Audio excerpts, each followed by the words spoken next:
Karmeti by ऐसे दिव्य परिवार में जन्मी। इनके माता पिता परम दिव्य दंपति, भगवत भाव से भावित परशुराम जी दिव्य संतों का भजन पूजन करते।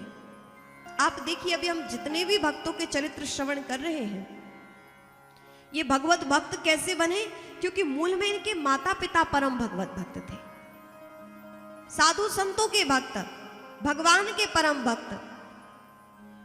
पूर्व में भी निवेदन किया कि आत्मदेव के यहां धुंधकारी ये अपवाद है कि कभी कभी धुंधकारी भी जैसे हो जाती है, अपवाद है, प्रारब्ध है।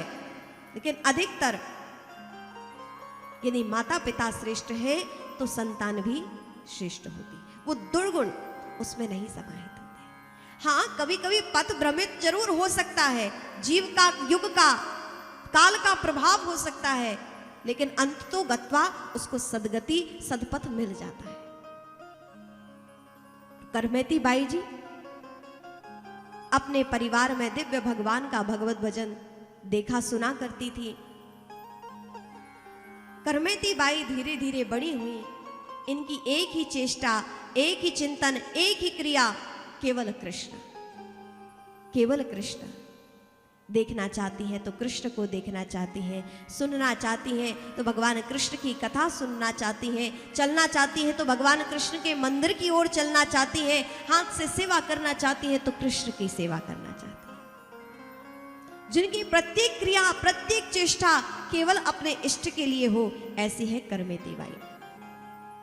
एक एक श्वास कृष्ण नाम का चिंतन करती है, एक एक श्वास कृष्ण की ओर प्रवाहित हो रही है।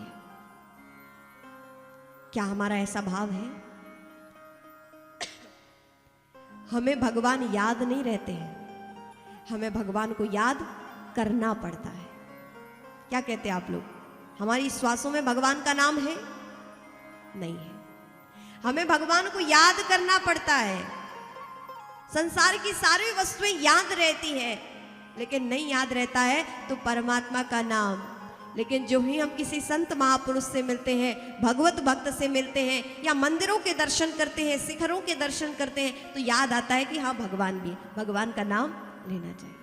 कोई भय हो, कोई पीड़ा आ जाए तो भगवान याद आते हैं। तो हमें भगवान को याद करना पड़ता है। याद हमें रहते नहीं है, लेकिन भगवान किसको मिलते हैं? जिसकी प्रत्येक श्वास भगवान के लिए ही प्रवाहित हो रही है।